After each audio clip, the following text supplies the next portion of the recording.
والصلاة والسلام على سيد الأنبياء والمرسلين وعلى آله وأصحابه أجمعين.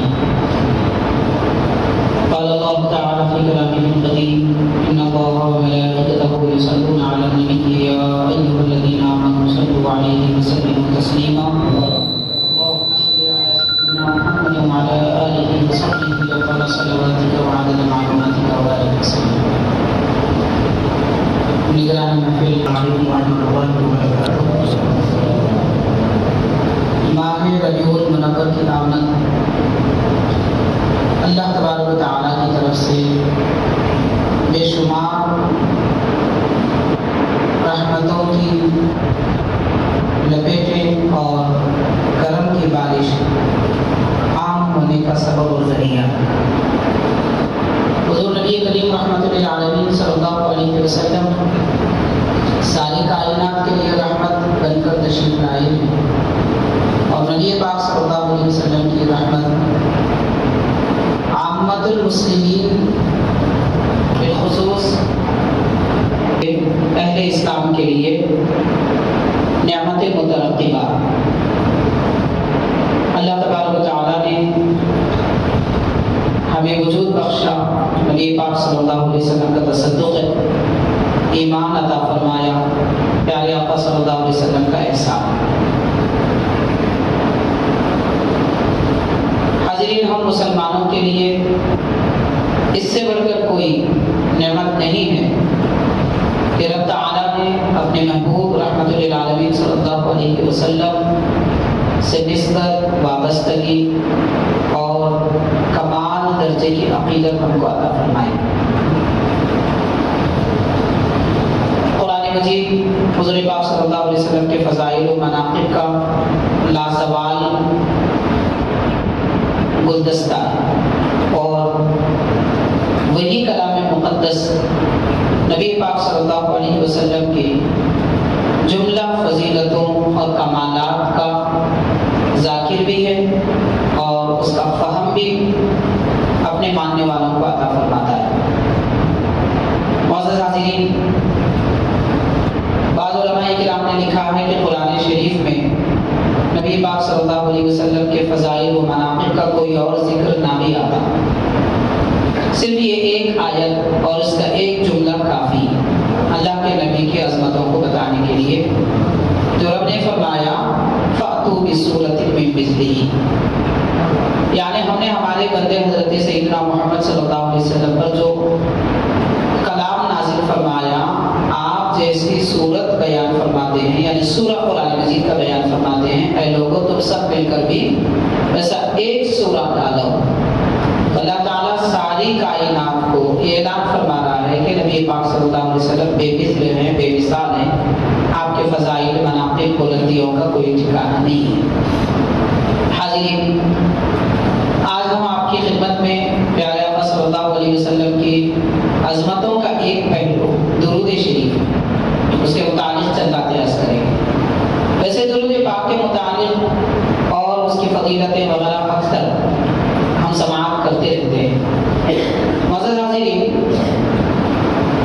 اکابر اور بزرگوں نے درود شریف پر جتنا لکھا ہے، کسی اور عنوان پر نہ اتنے صفحات ہیں، نہ اتنی کتابیں ہیں. ملک عرب کے قدیم علماء کرام کی عربی کتب کا بھی اگر اندازہ کیا جائے تو صرف درود شریف کے عنوان پر آج تک تقریباً وہ کتابیں جو مطبوعہ ہیں، چھپی ہوئی ہیں، موجود ہیں، لکھی ہوئی ہیں، خواہ وہ کتب خانوں میں ہو یا بازار کے کتب خانوں میں دستیاب ہو یا قدیم لائبریریوں میں موجود ہو، ان کا ذکر تقریباً 600 سے زائد کتب کا ذکر ہمیں ملتا ہے. تو اس عنوان پر جتنا لکھا گیا ہے درود پاک پر، اور ہر لکھنے والوں نے الگ الگ انداز میں لکھا ہے. اکثر تو بطور ورد درود شریف کی کتابیں ہمیں ملتی ہیں. ایک مثال کے لیے دلائل الخیرات شریف، جس میں احزاب بیان کیے گئے، حصے ذکر کیے گئے کہ 7 حصے پڑھے جائیں اور اس کی تلاوت کی جائے. اس انداز پر کئی حضرات نے کئی کتابیں لکھی.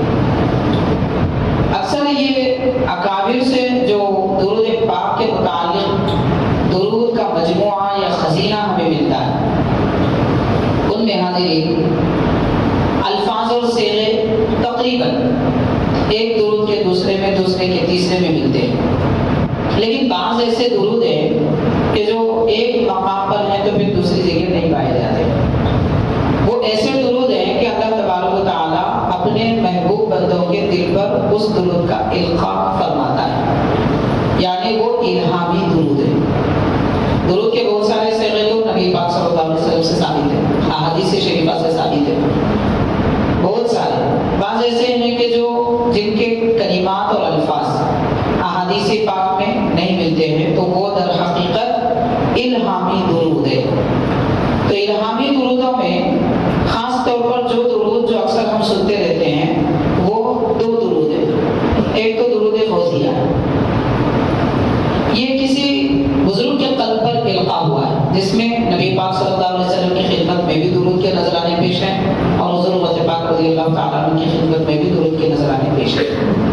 اس کے بعد ایک مشہور ہمارے دکن کا درود ہے، وہ ہے افضل صلواتی والا درود، اللہم صلی علی سیدنا محمد افضل صلواتک وعدد معلوماتک وبارک وسلم۔ اس کے بارے میں بزرگ حضرات فرماتے ہیں کہ یہ حضرت سیدی محدث دکن عبداللہ شاہ نقشبندی علیہ رحمت و رضوان کے قلب پر القاء ہوا ہے۔ تو ایسے الہامی بہت سارے درود ہیں۔ جو درود الہامی ہوتے ہیں وہ ایسے ہی نہیں ہوتے، بلکہ وہ ان کے لیے مجرب ہوتے ہیں، یعنی جس بزرگ نے جس درود کو کثرت دی، شہرت دی، وہ اس پر پہلے عمل کرتے تھے، اس کی تلاوت زیادہ کرتے تھے، پھر اس کے بعد اس کو شہرت ملتی ہے۔ حاضرین کرام، درود کا معنی کیا ہے؟ غالباً اس سے پہلے اس محفل میں بھی ہم نے کچھ باتیں عرض کی تھی۔ حضرت شیخ الاسلام عالم باللہ امام محمد انوار اللہ فاروقی علیہ رحمۃ اللہ، آپ یہ ارشاد فرماتے ہیں کہ درود دراصل حضور پاک صلی اللہ علیہ وسلم کی تعریف کرنے سے عاجزی پیش کرنے کا نام ہے، یعنی امتی اللہ کے دربار میں یہ عرض کرتا ہے کہ پروردگار، تیرے نبی کی شان و عظمت نہایت عالی، بہت بلند ہے، نہ میرا علم وہاں تک پہنچ سکتا ہے، نہ عقل کی اتنی وسعت ہے کہ نبی پاک صلی اللہ علیہ وسلم کے فضائل، مناقب اور فضائل و کمالات کو سمجھ سکے۔ اس لیے اے پروردگار، تو نے تیرے نبی کو جو عظمت، جو شان، جو برکت عطا فرمائی، ان کی شان کے مطابق تو اپنے نبی کی تعریف فرما۔ میں عاجز ہوں، میں اس پر عمل نہیں کر سکتا۔ یہ اظہار کرنے کا نام در حقیقت درود ہے۔ دوسرا معنی بھی ہے درود شریف کا، حضور پاک صلی اللہ علیہ وسلم کی اس انداز میں تعریف کرنا کہ سب سے زیادہ حضور کی تعریف ہو۔ اب ظاہر ہے کہ سب سے زیادہ تعریف کرنے کے لیے زیادہ وقت چاہیے، زیادہ کلمات چاہیے، زیادہ علم چاہیے، زیادہ سمجھ چاہیے، وہ نہیں ہے۔ اسی لیے حضور پاک صلی اللہ علیہ وسلم نے یہ سکھایا کہ اے میرے امتیو، تم اللہ کے دربار میں یہ عرض کر دو، اے اللہ تو اپنے نبی پر درود نازل فرما۔ حاضرین کرام، درود شریف کے متعلق بڑی فضیلتیں، بڑے اس کی عظمتیں وارد ہوئی ہیں۔ ان کے متعلق میں چند باتیں جو واقعات ہیں، کچھ احوال بزرگان دین کے اور کچھ احادیث شریفہ ہیں، اور ساتھ ہی ساتھ کچھ بزرگان دین کے واقعات کے ساتھ ان کے اقوال بھی ہیں۔ مثال کے طور پر حضرت علامہ یوسف نبہانی رحمۃ اللہ علیہ مصر کے بڑے عالم گزرے اور بہت زیادہ کتابوں کے مؤلف ہیں، بڑے محقق ہیں۔ آپ نے درود شریف کے عنوان پر تقریباً 3 کتابیں لکھی ہیں۔ ایک میں صرف درود شریف جمع فرمائے کہ کون سا درود کیسا ہوتا ہے، اور ایک کتاب آپ نے یہ لکھی کہ درود شریف، اس میں اتنی بحثیں کیے ہیں۔ مثال کے طور پر ایک دو مثالیں میں آپ کو دوں گا کہ مثال کے طور پر صحابہ کرام کون سا درود پڑھتے تھے، اہل بیت کرام کون سا درود پڑھتے تھے، اور حضرت غوث پاک رضی اللہ تعالیٰ عنہ کون سا درود پڑھتے تھے، شاہ نقشبند حضرت خواجہ بہاؤالدین نقشبند رحمۃ اللہ علیہ کا درود کون سا تھا، کون بزرگ کون سے درود پڑھتے تھے، وہ درود بھی انہوں نے اپنی کتاب میں جمع فرمایا ہے۔ اس کے ساتھ آپ یہ بھی ذکر فرماتے ہیں کہ ایسے درود آپ نے جمع کیے ہیں کہ مثال کے طور پر الف، حروف تہجی کے اعتبار سے، کہ الف سے آنے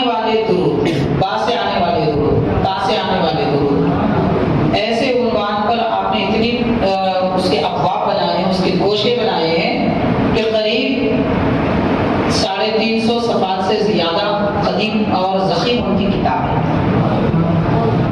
سعادت الدارین اس کا نام ہے۔ اس کے علاوہ آپ نے اور ایک کتاب بھی لکھی ہے، شواہد الحق، یہ بھی درود شریف پر ہے۔ بہرحال حاضرین کرام، آپ اپنی کتاب میں جو اہم باتیں ذکر فرماتے ہیں اس میں سے ایک دو تین باتیں میں آپ کے گوشے گزار کروں گا۔ ایک مقام پر آپ یہ ارشاد فرماتے ہیں کہ درود پاک وہ ورد ہے، درود پاک وہ ورد ہے کہ اگر کوئی اس نیت سے درود کی کثرت کرے، اس نیت سے درود پاک کی کثرت کرے کہ میں اللہ کا تقرب حاصل کروں، اور اولیاء اللہ مجاہدوں کے ذریعے مشکلات اٹھا کر، ریاضتیں کر کے، آبادی سے دور جا کر، تنہائی میں ذکر خداوندی کر کے، غاروں کی پناہ لے کر رب کی قربت حاصل کرنے کے لیے جو مشقتیں اٹھاتے تھے، جس کو سلوک کہتے ہیں، تو منازل سلوک طے کرنے کی نیت سے اگر کوئی درود کی کثرت کرے تو درود شریف اس کے لیے مرشد برحق بنتا ہے۔ اگر کسی کو سلوک طے کرانے کے لیے کوئی مرشد برحق نہ ملے، نہیں ہے تو ہم نہیں کہہ سکتے، ہوتے ہیں ہر زمانے میں کوئی نہ کوئی ہوتے ہیں، پچھلے زمانے میں زیادہ ہوتے تھے، اس زمانے میں کم ہے، آنے والے زمانے میں اور کم ہو جائیں گے۔ تو حاضرین ہوتے ضرور ہے، مگر کسی کو نہ ملے ایسے مرشد کے جو اسے راہ سلوک طے کرائے، اگر وہ اس نیت سے درود کی کثرت کرے کہ اللہ تعالیٰ کا تقرب مجھے حاصل ہو جائے، منازل سلوک میں طے کروں، تو حاضرین درود پاک اس کے لیے مرشد برحق کا کام کرتا ہے۔ یعنی جیسے مرشد حقانی اپنے مرید کا ہاتھ تھام کر روحانیت کے منازل طے کراتے ہیں، درود شریف بھی یہی کام کرتا ہے۔ علامہ یوسف نبہانی رحمۃ اللہ علیہ ذکر فرماتے ہیں، اور آپ دوسرے بزرگوں کا جو قدیم مصر اور شام کے بڑے بڑے اکابر بزرگان دین تھے ان کا بھی ذکر کرتے ہوئے ایک مقام پر یہ ارشاد فرماتے ہیں کہ درود پاک کثرت سے پڑھنے کا حکم ہے۔ قرآن مجید میں سلیمو تسلیما کے کلمات آئے جس میں تاکید ہے، تاکید زیادتی کو بتاتی ہے۔ اس کے علاوہ حدیث پاک میں آتا ہے، پیارے آقا صلی اللہ علیہ وسلم نے فرمایا کہ مجھ پر کثرت سے درود پڑھو۔ اکثروں کے کلمات بہت زیادہ ملتے ہیں، تو زیادہ درود پڑھنا اس کی مقدار کیا ہے، زیادہ درود کی مقدار کیا ہے؟ تو حضرت علامہ یوسف نبہانی رحمۃ اللہ علیہ ارشاد فرماتے ہیں کہ زیادہ کی مقدار کیا ہے یہ تو بات کی بات ہے، لیکن زیادہ میں کم کی مقدار کیا ہے، زیادتی میں کتنا کم ہونا چاہیے۔ اب مثال کے طور پر عربی زبان کے قاعدے کے حساب سے اگر ہم چلیں گے تو عربی زبان میں جو جمع کا لفظ ہوتا ہے، پلورل جسے کہتے ہیں، یہ کم از کم 3 پہ بولا جاتا ہے، اور ایک جمع ایسی ہوتی ہے جو 3 سے 10 تک بولی جاتی ہے۔ وہ لفظ اگر استعمال کیا جائے تو اس کا مطلب یہ ہوتا ہے کہ 3 سے 10 تک لوگ ہیں، وہ وزن اگر استعمال کیا جائے لفظ کا۔ اگر اس کے سوا دوسرے الفاظ ہوتے ہیں جمع کے تو 3 سے لے کے بے حساب لوگوں پر وہ دلالت کرتا ہے، تو کم از کم 10 بولے جاتے ہیں۔ انگریزی زبان میں ایسا کوئی لفظ غالباً نہیں ہے جو زیادتی کو بتاتا ہے، جمع کو بتاتا ہے، مگر جمع میں قلت کتنی، جمع میں کثرت ہوتی ہے، جمع میں قلت بھی ہوتی ہے، تو جمع میں قلت کتنی ہے، جمع میں کثرت کتنی ہے، یہ سمجھانے کے لیے عربی زبان کے الفاظ استعمال ہوتے ہیں۔ تو جمع میں قلت کم از کم 3، زیادہ سے زیادہ 10، اور کچھ الفاظ ایسے ہیں جو کم از کم 3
صلی اللہ علیہ وسلم کے دربار میں حاضری کا موقع جب تک نہ ملے تو اس وقت تک درود پڑھتے رہنا چاہیے اور ہر دن اس درود میں اضافہ کیا جائے، اس درود میں اضافہ کیا جائے۔ تو جب آدمی درود اضافہ کرتے کرتے اس درجے میں پہنچتا ہے کہ اسے محسوس ہونے لگتا ہے کہ اب اجازت ملے گی حضور کے دربار میں حاضری کی، تو اب وہ تعداد جس پر یہ اشارہ مل رہا ہے اس پر مزید کئی سالوں تک عمل کرنے کے بعد میں حضور پاک صلی اللہ علیہ وسلم کے دربار میں حاضری نصیب ہوتی ہے۔ یہ درود پڑھنے والے کی زندگی کی بات ہے۔ تو بعض بزرگان دین نے اس پر عمل کیا، وہ اپنے عمل اور تجربے کی بات فرماتے ہیں کہ 80,000 مرتبہ روزانہ درود شریف پڑھنے کے بعد ہمیں حضور کے دربار میں حاضری کا شرف ملا، اور اس پر کئی سال گزرے۔ 80,000 پر عمل کرنے کے لیے کئی سال گزرے اور انہوں نے سینکڑوں سے شروع کیا تھا، 100 200 500 1000 1500 2000 اس طرح بڑھاتے بڑھاتے جب 80,000 پر پہنچے تب ان کو اشارہ ملا کہ اب اجازت ملنے والی ہے۔ پھر اس کے بعد کئی سالوں تک عمل کرنے کے بعد حبیب پاک صلی اللہ علیہ وسلم کے دربار میں حاضری ملی۔ تو حاضرین، درود شریف کیا ہے؟ حضرت علامہ یوسف نبہانی رحمۃ اللہ علیہ یہ بھی ذکر فرماتے ہیں کہ ایک بڑے قدیم بزرگ گزرے ہیں، وہ ارشاد فرماتے ہیں درود شریف پڑھنے والے آدمی کو نبی پاک صلی اللہ علیہ وسلم کی صحبت بابرکت میں حاضری کا شرف ملتا ہے۔ یہ اس وقت ہوتا ہے جبکہ اس کا دل صالح اور اس کا قلب پاک ہو، کیونکہ ناپاکی، گندگی اور وسوسے رکھنے والے دل کو پیارے آقا کی پاک دربار میں حاضری کی اجازت نہیں مل سکتی۔ اس کے بعد وہ بزرگ یہ فرماتے ہیں جب تک کہ دل پاک نہ ہو جائے تب تک درود پڑھتے رہو۔ تو دل کی پاکی بھی درود شریف کی وجہ سے ملتی ہے، اور وہ بھی حدیث پاک سے ثابت ہے۔ نبی پاک صلی اللہ علیہ وسلم نے ارشاد فرمایا کہ ان اقربکم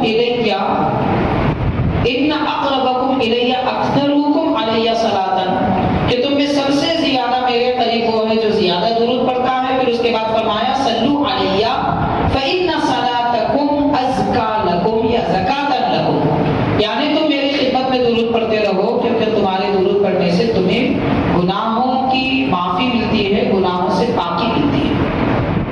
تو حاضرین، درود شریف کا اب ہم اندازہ کر سکتے ہیں کہ استغفر اللہ کہنے سے بھی معافی ملتی ہے، لیکن اللہم صلی علی سیدنا محمد وعلی آلہ وصحبہ وبارک وسلم یہ پڑھنے سے بھی گناہوں کا کفارہ ہو جاتا ہے۔ معزز حاضرین، حضرت نائب رسول سید رحمت اللہ شاہ نقشبندی رحمت اللہ علیہ ملک نگر کی بڑی عظیم شخصیت، ہم اچھی طرح جانتے ہیں رحمت آباد شریف کے بزرگ۔ آپ کے ملفوظات میں لکھا جاتا ہے، آپ نے ارشاد فرمایا کہ درود شریف سلوک طے کرنے والے کے لیے اس کے راستے کا توشہ اور منزل کا ٹھکانہ ہے۔ منزل میں پہنچنے کے بعد بھی بھٹکنے کی ضرورت نہیں ہے، راستے کا توشہ بھی ہے اور منزل کا ٹھکانہ ہے درود شریف۔ حضرت سیدنا بہاؤالدین زکریا ملتانی سہروردی رحمۃ اللہ علیہ ارشاد فرماتے ہیں کہ جسم کی قوت کم کھانے سے، آپ فرماتے ہیں کہ جسم کی قوت کم کھانے سے ہے، اور دل کی قوت گناہ ترک کرنے سے، دل کی قوت گناہ ترک کرنے سے ہے، اور ایمان کی سلامتی درود پاک کثرت سے پڑھنے سے۔ تو ایمان کی سلامتی اگر ہم چاہتے ہیں، اللہم صلی علی سیدنا محمد وعلی آلہ وصحبہ وبارک وسلم، درود پاک ہے کہ جس کے ذریعے ایمان کی سلامتی ملتی ہے۔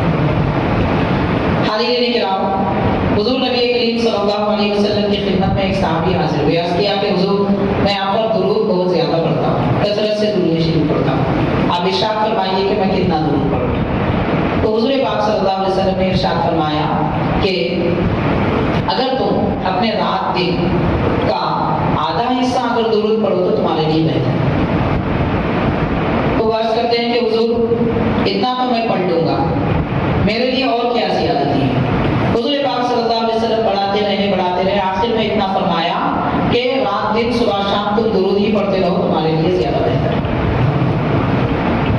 حاضرین کرام، درود شریف کا فائدہ کیا ہوتا ہے؟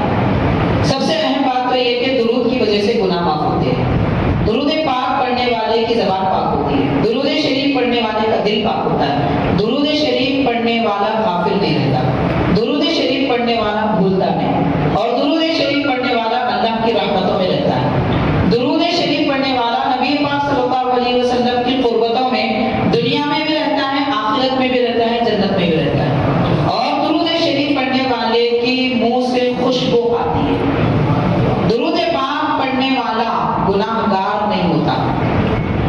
اور اتنی فضیلتیں کیا کیا بیان کی جائے، اس کے متعلق ایک دو واقعات میں آپ کے گوشے گزار کروں گا۔ ایک مرتبہ نبی پاک صلی اللہ علیہ وسلم کی خدمت بابرکت میں ایک شخص کو لایا گیا، صحابی رسول تھے، بہت سارے ایسے صحابہ کرام تھے جو مدینہ پاک اور مکہ شریف وغیرہ کے اطراف و اکناف میں بھی رہتے تھے، کبھی کبھی ملاقات کے لیے حضور کی خدمت میں حاضر ہوتے تھے، پھر اپنے کام میں مصروف رہا کرتے تھے۔ اس طرح ایک صحابی کو حضور کی خدمت میں لایا گیا اور لوگوں نے ان پر الزام لگایا کہ انہوں نے اونٹ چرایا، الزام لگایا کہ انہوں نے اونٹ چرایا۔ وہ اونٹ بھی لے کر آئے تو اونٹ والے یہ کہہ رہے ہیں کہ حضور انہوں نے اونٹ چرایا۔ حضور پاک صلی اللہ علیہ وسلم نے فرمایا کہ چرانے کی جو سزا ہوتی ہے، قانون اسلام کا سزا مقرر کرنے کے لیے قانون 2 گواہوں کی ضرورت ہے، 2 گواہ وہاں موجود تھے، لہٰذا سزا مقرر ہوئی۔ حضور پاک صلی اللہ علیہ وسلم نے فرمایا انہیں لے جاؤ اور ان کے ہاتھ کاٹو۔ وہ جا رہے تھے، جاتے جاتے ان کے ہونٹ ہل رہے تھے اور وہ کچھ پڑ رہے تھے، ابھی گئے نہیں تھے کہ حضور پاک صلی اللہ علیہ وسلم نے فرمایا انہیں بلا لاؤ۔ جب واپس بلانے لگے اور وہ حاضر خدمت ہوئے تو پیارے آقا صلی اللہ علیہ وسلم نے فرمایا کہ آپ کیا پڑھ رہے تھے، جبکہ وہ پلٹ کے جا رہے تھے۔ حضور پاک صلی اللہ علیہ وسلم نے ان کے لبوں کو نہیں دیکھا، ان کے پڑھنے کو حضور نے ملاحظہ نہیں فرمایا تھا، لیکن پوچھتے ہیں، دریافت فرماتے ہیں کہ آپ کیا پڑھ رہے تھے؟ وہ عرض کرتے ہیں حضور میں درود پڑھ رہا تھا۔ کون سا درود پڑھ رہے تھے؟ تو عرض کرتے ہیں اللہم صلی علی سیدنا محمد حتی لا یبقى من صلاتک شیء، جس کا معنی ہے کہ اے اللہ تیرے نبی پر اتنا درود بھیج کہ درود میں سے کچھ بھی باقی نہ رہے۔ اندازہ کیجئے کہ کیسے کیسے درود صحابہ اکرام پڑھتے، درود میں سے کچھ بھی باقی نہ رہے، ایک جملے میں انہوں نے سب پڑھ لیا، سارے درود پڑھ لیے، ہزاروں لاکھوں سیغوں کی اب ضرورت نہیں ہے۔ تو پیارے آقا صلی اللہ علیہ وسلم نے فرمایا کہ ہاں یہی وجہ ہے کہ میں دیکھ رہا ہوں کہ تمہارے اور میرے درمیان میں تک فرشتے حائل ہو چکے ہیں اور مدینہ پاک کی گلی کوچوں میں فرشتے اتر چکے ہیں۔ تو تم نے یہ جو درود پڑھا، اس درود کی وجہ سے آسمان سے فرشتے رحمتیں لے کر آئے ہیں، سارے مدینے میں رحمتیں نازل ہو رہی ہیں۔ کیوں نہیں ہوں گے کہ دعا جو کی تھی کہ اللہ کوئی درود باقی نہ رہے، اتنے پر انہوں نے دعا کی، ادھر دعا قبول ہو گئی۔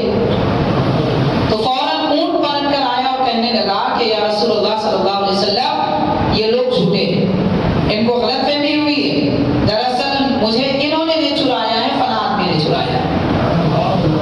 تو حاضرین، اگر کوئی آدمی مصیبت میں مبتلا ہو، تہمت زدہ ہو، کسی پر الزام بھی لگایا جائے، اگر یہ درود پڑھ لیتا ہے تو الزام سے بھی اس کو چھٹکارا ملتا ہے۔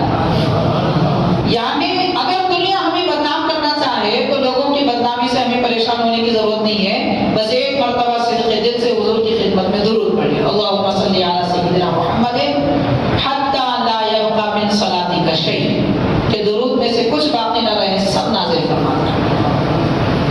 حاضرین کرام، یہ بھی بیان کیا جاتا ہے کہ بعض اکابر اور بزرگان دین پانی سمندری سفر طے کر رہے تھے، کشتی میں جا رہے تھے، کشتی میں جا رہے تھے اور اچانک ان کی کشتی طوفان کے درمے میں آ گئی اور تیز طوفان چلنے لگے، ہوائیں چلنے لگی، بہت سارے لوگ تو پریشان تھے اور انہی میں ایک بزرگ آرام کر رہے تھے، آرام کا وقت تھا، وہ آرام کر رہے تھے۔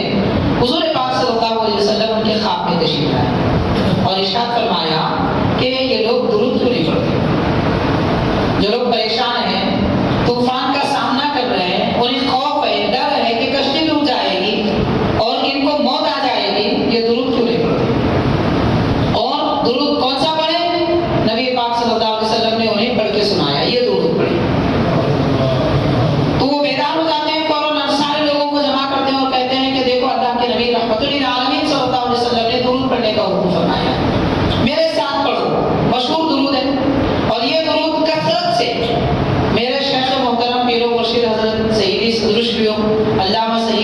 طاہر رضوی قادری رحمۃ اللہ علیہ بھی ہر محفل میں پڑھا کرتے تھے اللہم صلی علی سیدنا محمد صلاۃ تنجینا بها من جمیع الاحوال والآفات وتقضی لنا بها جمیع الحاجات وتطہرنا بها من جمیع السیئات وترفعنا بها عندك اعلی الدرجات وتبلغنا بها اقصى الغایات من جمیع الخیرات فی الحیات وبعد الممات. جیسے سارا مجمع کشتی کے سوار یہ درود پڑھنے لگے اجتماعی شکل میں، سب مل کر بڑی آواز سے پڑھنے لگے، فوراً طوفان رک گیا اور کشتی سنبھل گئی. موت کو بھی اگر کوئی سامنے دیکھے، مصیبت کو بھی سامنے دیکھ لے، درود شریف پڑھنے سے اسے نجات ملتی ہے.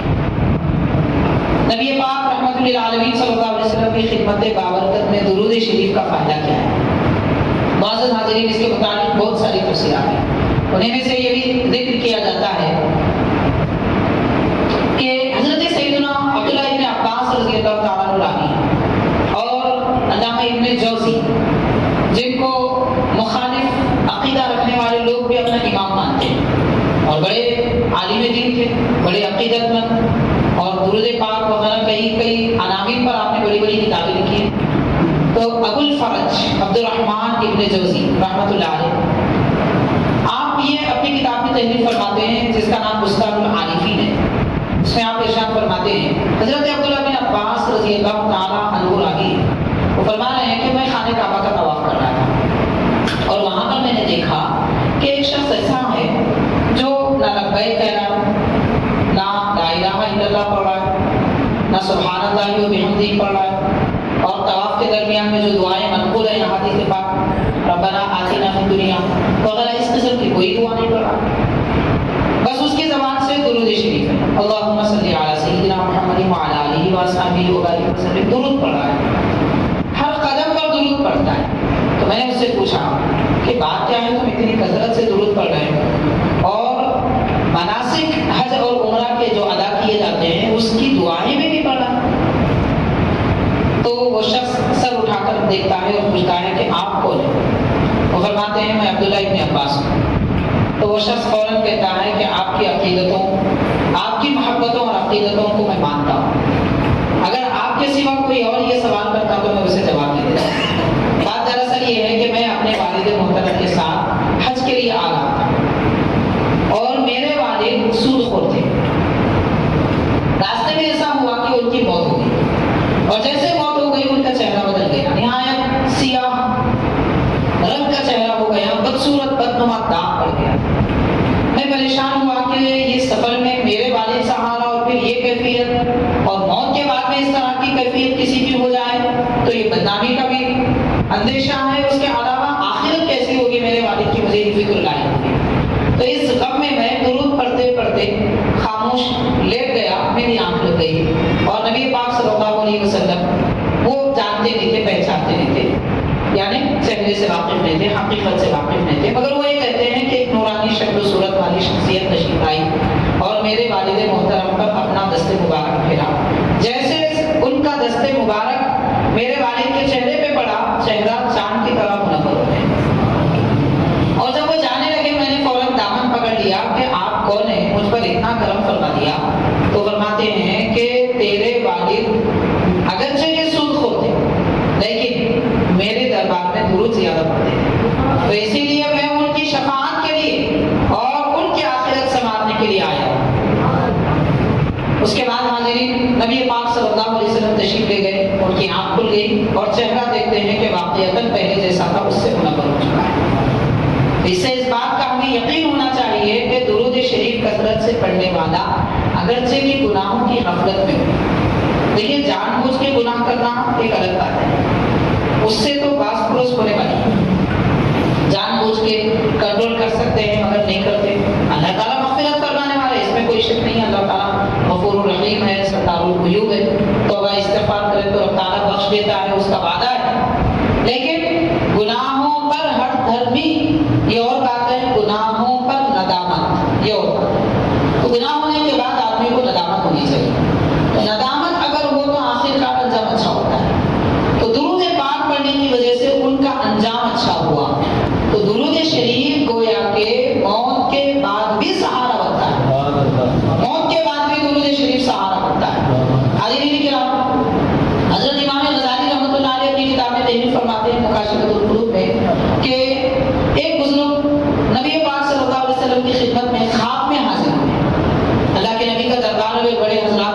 اور یہ بھی حضور کی خدمت میں حاضر ہوئی. تو نبی پاک صلی اللہ علیہ وسلم نے فرمایا آپ کون ہیں؟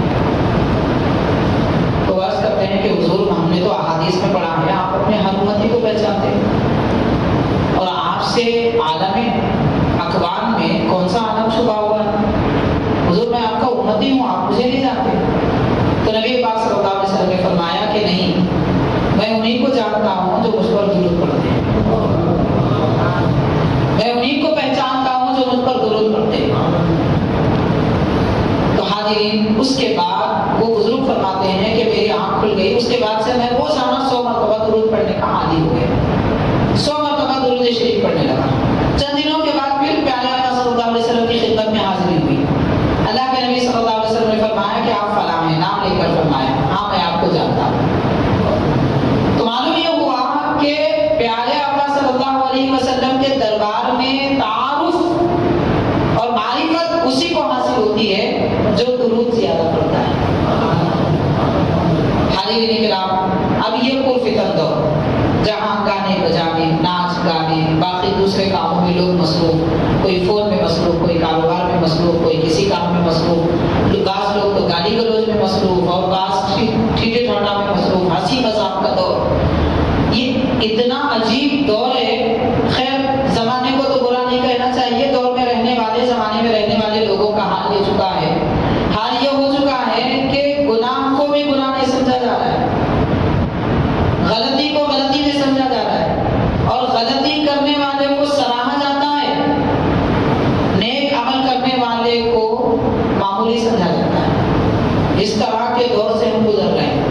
اس دور میں اگر ہمارے لیے کوئی بات سہارا بن سکتی ہے تو وہ درود شریف ہے. اس ماحول میں رہتے ہوئے بچنا بہت مشکل ہے. میں ایک بات اکثر عرض کرتا ہوں, حاضرین ایک دور ایسا تھا کہ گناہ کرنے کے لیے آدمی تنہائی تلاش کرتا تھا. گناہ کرنے کے لیے آدمی تنہائی تلاش کرتا تھا, مطلب سرے عام گناہ نہیں کر سکتا تھا. اور یہ دور ایسا ہے کہ تنہائی میں بھی لوگ گناہ سے بچ نہیں پا رہے ہیں.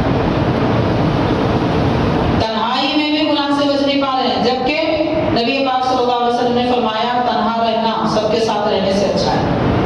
الوحدۃ خیر من جلیس السوء, یعنی بری صحبت سے اچھا ہے کہ تنہا رہیں. اور اس کے بعد فرمایا کہ والجلیس الصالح خیر من الجلیس السوء, اور نیک صحبت بری صحبت سے اچھی ہے. تو بری صحبت سے نیک صحبت اچھی ہے, نیک صحبت سے اچھی تنہائی. لیکن یہ دور ایسا ہے کہ تنہائی میں بھی بچنا مشکل ہے.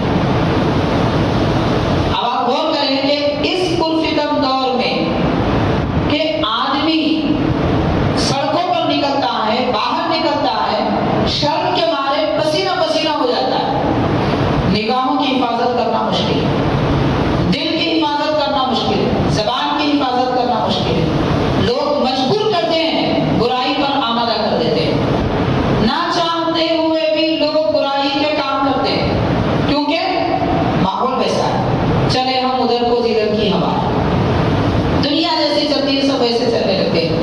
ایسے پرفتن دور میں اگر ہم اپنے آپ کی حفاظت کرنا چاہتے ہیں تو ہمارے لیے سہارا درود شریف ہے. اس کی برکت سے گناہوں سے نفرت پیدا ہوتی ہے, برائی سے آدمی بچ جاتا ہے, زبان پاک ہو جاتی ہے, دل پاک ہو جاتا ہے, ذہن و تصور پاک ہو جاتے ہیں, روحانیت کو جینا ملتی ہے.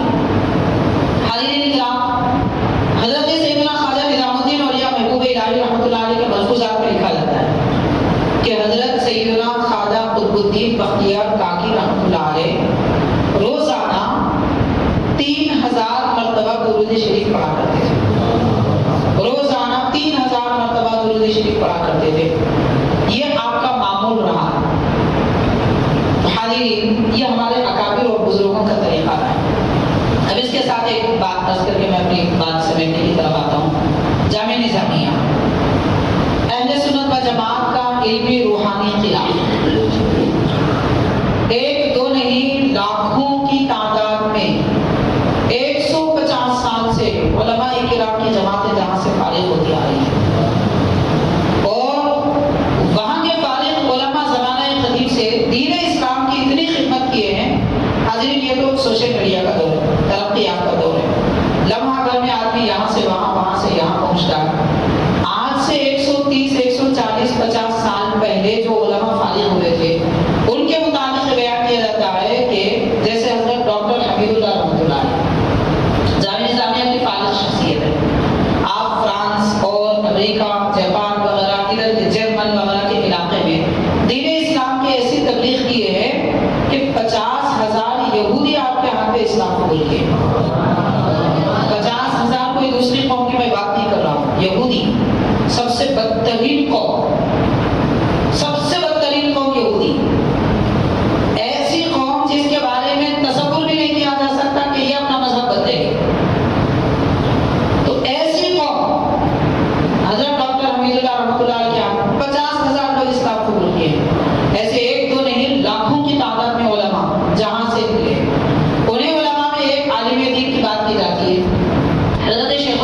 اور ایسی گرجدار آواز کے بلا لاؤڈ اسپیکر کے محراب میں آپ نماز پڑھاتے تو مکہ مسجد کے حوض کے پاس آپ کی آواز آتی تھی قرآن کی۔ حضرت سید محمود رحمۃ اللہ علیہ جامعہ نظامیہ کے شیخ بھی گزرے، شیخ الجامعہ گزرے، لیکن ابتدا میں آپ مؤدب تھے۔ اب یہاں سے ایک بات میں عرض کرنا چاہوں گا، اس دور کے خاص طور پر ان لوگوں کے لیے جو ترقی کے راہوں پہ بھی چل رہے ہیں۔ دیکھیے ایک ہی رات میں 5 منزلہ بلڈنگ نہیں بن جاتی، ایک ہی رات میں کوئی زمین سے آسمان پہ نہیں پہنچ جاتا، ایک ہی رات میں کمائی کی ترقی نہیں ہو سکتی، ایک ہی رات میں روحانی ترقی بھی نہیں ہو سکتی۔ ترقی ہونے کے لیے ٹھوکریں لگتی ہیں، ترقی پانے کے لیے مشکلات اٹھانا پڑتا ہے۔ تو جو مکہ مسجد کے خطیب تھے، جو جامعہ نظامیہ کے شیخ تھے، شیخ الجامعہ، ایک زمانے میں وہ مؤدب تھے۔ مؤدب کا مطلب یہ ہے کہ عام طور پر یہ عہدہ اتنا بڑا عہدہ نہیں سمجھا جاتا، بچوں کی نگرانی کرنا، لیکن ترقی ایسی ہوئی ہوتی۔ تو آج مسلمانوں کو چاہیے کہ وہ اس راستے پر نظر رکھے، یہ نہ سمجھے کہ میں ایک اونچا ایسے لگاؤں گا کہ بس اچھلا تو سیدھا آسمان میں پہنچ جاؤں گا، یہ ہونے والا نہیں۔ آہستہ آہستہ ترقی ملتی ہے، اور جو لوگ آہستہ ترقی کرتے ہیں بلندیوں پہ پہنچتے ہیں، اور جو چھلانگ لگاتے ہیں گر جاتے ہیں۔ اسی لیے چھلانگ زیادہ نہیں لگانی چاہیے کسی بھی معاملے میں، کسی بھی میدان میں ہو۔ بہرحال حضرت شیخ الاسلام بانی جامعہ نظامیہ رحمۃ اللہ نے تشریف لائے، جامعہ نظامیہ کے گیٹ پر دستک دی، حضرت تشریف لائے اور فرمایا کہ سید محمود یہ بتاؤ کہ آج ہمارے بچوں میں کون رات کا کھانا کھائے بغیر سوئے؟ تو حضرت سید محمود رحمۃ اللہ علیہ عرض کرتے ہیں کہ حضرت جن بچوں کے کھانے بند ہیں انہوں نے کھانا نہیں کھایا۔ دینی مدارس کا ایک دستور ہوتا ہے، عام طور پر دینی مدرسوں کو لوگ ایک مذاق سمجھ لیتے ہیں۔ یاد رکھیے کہ دینی مدارس میں جو طلبہ پڑھے ہیں، پڑھتے ہیں، وہ لوگ اس دور کے اولیاء ہیں۔ مشقتیں اٹھانا، کم کھانے پہ اکتفا کرنا، بدمزہ سالنوں کو برداشت کرنا، سردیوں کو برداشت کرنا، تہجد میں جاگ جانا، یہ گھروں میں رہنے والے بچوں کو اس سے کوئی سروکار نہیں ہے، انہیں پتا نہیں کہ زندگی کتنی مشکل ہوتی ہے، ایسی مشکلات سے گزرتے ہیں۔ تو مدرسوں کا ایک یہ بھی نظام ہوتا ہے، اگر کوئی سبق نہیں سناتا یا پھر شرارت کرتا ہے تو اس کا کھانا بند کر دیا جاتا ہے، سزا ہوتی ہے۔ تو جامعہ نظامیہ میں آج بھی ہوتا ہے، یہ سزا ہوتی ہے، باقی مدارس میں بھی ہوتی ہے۔ تو ایک طالب علم ایسے تھے کہ کسی وجہ سے ان کا کھانا بند ہوا تھا، جبکہ انہوں نے وہ جرم نہیں کیا تھا، وہ غلطی نہیں کی۔ ہوتا ہے کبھی کسی کی سزا کسی کو مل جاتی ہے غلطی سے، تو ایسا ہوا تھا۔ تو وہ طالب علم بھوکے پیاسے سو رہے تھے، حضرت نے سب کو بلایا، جتنے طلبہ بھوکے سوئے تھے سب کو کھانا کھلایا۔ نماز تہجد کا وقت ہے، جگا کے سب کو کھانا کھلاتے ہیں حضرت بانی جامعہ نظامیہ رحمۃ اللہ علیہ۔ اس کے بعد تمام بچوں کو دیکھتے ہیں، ایک بچے کو کہتے ہیں کہ آپ ٹھہرو، باقی سب چلے جاؤ، آرام کرو۔ تو جس بچے کو آپ نے ٹھہرایا ان سے پوچھتے ہیں کہ بیٹا آپ کا عمل کیا ہے، بتاؤ آپ کیا کرتے ہیں؟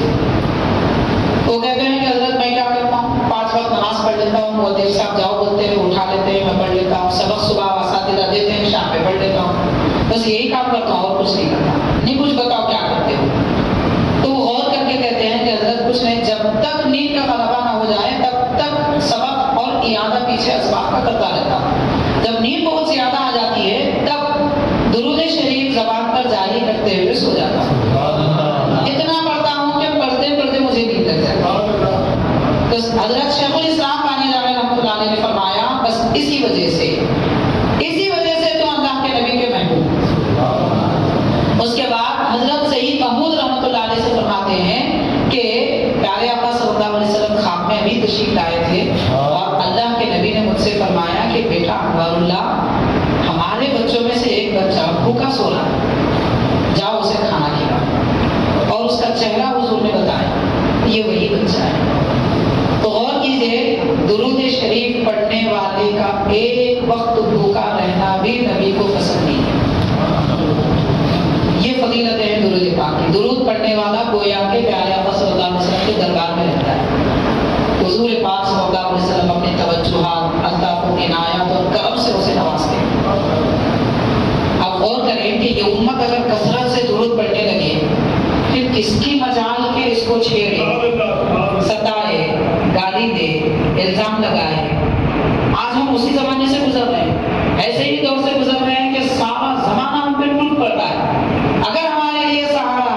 درود شریف، درود پاک کی کثرت کرنی چاہیے. کچھ نہ ہو تو کم از کم ماہ میلاد میں آج پہلا دن ماشاءاللہ رحمت للعالمین صلی اللہ علیہ وسلم کی رحمتیں لے کر آیا ہے. حضرت بانی جامع نظامیہ شیخ الاسلام رحمۃ اللہ علیہ اپنی کتاب میں لکھتے ہیں جب جب میلاد کا وقت آتا ہے تب تب، جب جب کا مطلب سالانہ اور ہفتہ واری، ماہانہ سب مراد ہے، بلکہ روزانہ جب جب میلاد کا وقت آتا ہے وہ ساری رحمتیں پلٹ کر آتی ہیں جو حضور کی میلاد کے وقت میں اس دنیا میں پھیلائی گئی تھی. تو ہر صبح صادق کا وقت میلاد کی برکتوں والا ہے، ہر پیر کے دن کی صبح میلاد کی برکتوں والی ہے، اور ہر مہینے کا وہ دن 12 میلاد کی برکتوں والا ہے، اور ہر سال کا یہ میلاد کا مہینہ اللہ کے نبی کی رحمتیں دوبارہ پلٹ کر آتی ہیں. اسی لیے حاضرین، جن کو رب نے دل کی آنکھیں دی ہیں وہ باضابطہ دیکھتے ہیں اور یہ فرماتے ہیں کہ میلاد کے مہینے میں جو برکتیں ہمیں دیکھنے کو ملتی ہیں وہ باقی مہینوں میں نہیں ملتی. اسی لیے حضرت شیخ الاسلام بانی جامع رحمۃ اللہ علیہ نے بھی اور حضرت سیدی محدث حضرت عبداللہ شاہ نقشبندی رحمۃ اللہ علیہ، یہ دو حضرات نے ایک عجیب سی بات لکھی ہے اور یہ فرمایا کہ ماہ رمضان سے بھی افضل ماہ میلاد ہے. اب یہ بات ہو سکتا ہے دوسروں کو سمجھ میں نہ آئے، مگر ایک بزرگوں نے لکھا ہے، انہوں نے لکھا ہے تو قابل تسلیم ہے، اس میں کوئی چون چرا کی بات نہیں ہے. کیوں؟ وجہ فرماتے ہیں اس لیے کہ ماہ رمضان میں قرآن کا نزول ہوا اور ماہ میلاد میں وہ شخصیت تشریف لائی جن پر قرآن اترا. تو پھر افضل کون ہوا؟ تو یہی مبارک مہینہ ہے میلاد کا. تو اس مبارک مہینے کو بیکار کاموں میں، گلی سڑکوں میں گھومنے، ایسے بیکار کاموں سے ہمیں ضائع نہیں کرنا چاہیے. کیا کرنا چاہیے حاضرین؟ آخری بات بس کر رہا ہوں. حضرت ابن حجر مکی حیدری رحمۃ اللہ علیہ اپنی کتاب فتوحات، اپنی کتاب الفتاوی الحدیثیہ، جو 400 سال قدیم بزرگ ہیں، آپ اپنی کتاب میں تحریر فرماتے ہیں کہ اکابر اور بزرگوں کا طریقہ یہ تھا کہ وہ شب میلاد رات بھر حضور پاک صلی اللہ علیہ وسلم کا ذکر کرتے تھے، درود پاک پڑھتے تھے، قصیدہ بردے کی محفل سجاتے تھے، حضور پاک صلی اللہ علیہ وسلم کا ذکر کرتے تھے. صبح صادق کا وقت آتا تو سب کھڑے رہ کر حضور پاک صلی اللہ علیہ وسلم کی خدمت میں درود و سلام پیش کرتے تھے. تو جو میلاد کی شب، ذکر کی شب ہے، درود کی شب ہے، اللہ کے نبی کی یاد کی شب ہے، اور وہ میلاد ہم سڑکوں پر، گلی کوچوں میں اسٹیج بنا کر ادھر ادھر آوارہ گردی کے ساتھ گزار رہے ہیں. حاضرین، یہ ہمارے بزرگوں کا طریقہ نہیں ہے. آپ تاریخ میں بتا دیجیے، ساری تاریخ دوہرا لیجیے، کوئی ایک وقت تو ایسا بتا دیجیے کہ شب میلاد میں ہمارے اکابر سڑکوں پر آئے تھے، شب میلاد میں ہمارے اکابر مسجدوں میں بیٹھتے تھے، شب میلاد میں ہمارے اکابر درود کی محفل سجاتے تھے، شب میلاد میں وہ نعت خوانی کیا کرتے، تلاوت قرآن کرتے، نوافل ادا کرتے اور اس کا ثواب حضور کی خدمت میں ہدیہ پیش کرتے. یہ طریقہ ہے بزرگوں کا، اس طریقے کو اختیار کرنا چاہیے. اور باقی رہی بات کہ میلاد کے دن جلوس کا اہتمام، یہ خیر کوئی قدیم اس کا طریقہ تو نہیں ہے، مگر حدود شریعت میں رہ کر اگر کیا جائے تو کوئی قباحت والی بات بھی نہیں ہے، کیا جا سکتا ہے. لیکن اس کو بھی اس انداز میں پیش نہیں کرنا چاہیے کہ دوسرے مذہب والے ہم پر اعتراض کریں یا ہمیں نقصان پہنچانے والا کہیں، شرانگیز کہیں. اس طرح کے تانوں سے ہمیں بچنا چاہیے اور ایسے کاموں سے بھی بچنا چاہیے. بہرحال حاضرین کرام، ماہ میلاد اللہ تعالیٰ کی خاص رحمتیں لے کر آیا ہے. ہمیں چاہیے کہ ہم اس کو غنیمت سمجھ کر پیارے آقا صلی اللہ علیہ وسلم کا ذکر کریں. اگر ہو سکے تو چھوٹی سی کوئی سیرت النبی کی کتاب پڑھ لیں تاکہ ہم کو معلوم ہو حضور پاک صلی اللہ علیہ وسلم کی سیرت کیا ہے، ولادت کب ہوئی، آپ کے ازواج مطہرات کون ہیں، شہزادے شہزادیاں کتنے ہیں، اور کتنے سال حضور پاک صلی اللہ علیہ وسلم دین اسلام کی تبلیغ و اشاعت فرمائے ہیں، کیسی مصیبتیں آپ نے جھیلی ہیں، وغیرہ وغیرہ آپ کے معجزات ہیں. یہ ساری چیزوں کو ہم پڑھنا بھی چاہیے یا پھر سننا بھی چاہیے. اپنا وقت ان نیک کاموں میں گزاریں.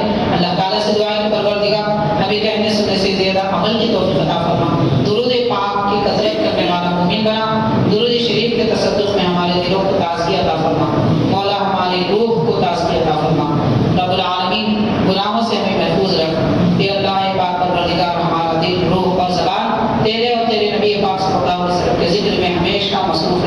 صلی اللہ تعالی وسلم علی